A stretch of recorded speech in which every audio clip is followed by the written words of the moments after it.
In this video, we will discuss about the plot structure.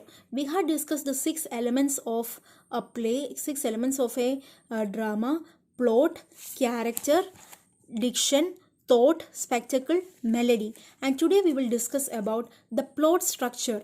According to Aristotle, the main elements of plot structure is that, according to him, it should have a beginning, it should have a middle, and there should be an end. According to Gustave Freytag, he developed the structure, the 5R structure of the plot structure, which is the exposition, rising action, climax, falling action, and denouement. Exposition is the introduction. Exposition is the introduction. Rising action is where the complication begins, where the tension begins. Climax is the turning point, and falling action is the resolution, and denouement is the catastrophe or the conclusion. Let us take the example of Shakespeare's Othello. In Othello, in the beginning we have got the elopement of Desdemona and Othello, which can become the introduction. It gives the introduction. In the introduction, in the exposition, there is the summarizing of the characters. The characters will be introduced, and the events, the setting will be introduced. Rising action is the complication where Iago plans to plot against Desdemona and Cassio, and to imprint and to instill his venom, his poison, the poison of jealousy in Othello's ears. Climax is where Iago manages to steal the handkerchief of Desdemona and make Othello believe that the Cassio and Desdemona are having some kind of illicit relationship.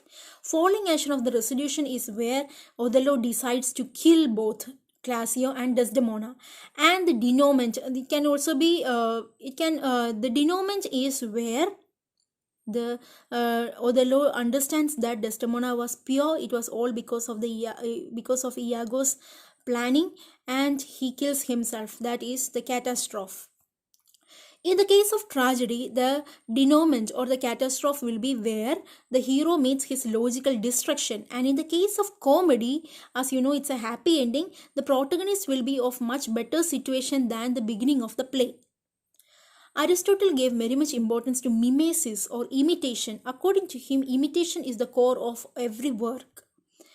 And another word which we understand according to Aristotle's terminology is catharsis. Catharsis is the purification of emotions, the purging of emotions. Usually, through the tragedy, the emotions of pity and fear are instilled. And those, when the audience feel it, and when they see the drama, when they feel it, the purging of those emotions of pity and fear, the purging of the emotions, the purification of the emotions happens. That is what you mean by catharsis. Now, according to Plato, the work should be, every place, the work should be didactic. Didactic in the sense like it should teach a lesson.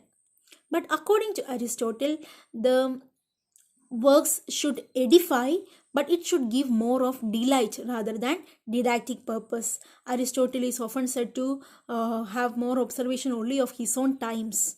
And Aristotle says that he gives more importance to the delight rather than didactic purpose. I hope the topic about plot structure is clear to you. Thank you.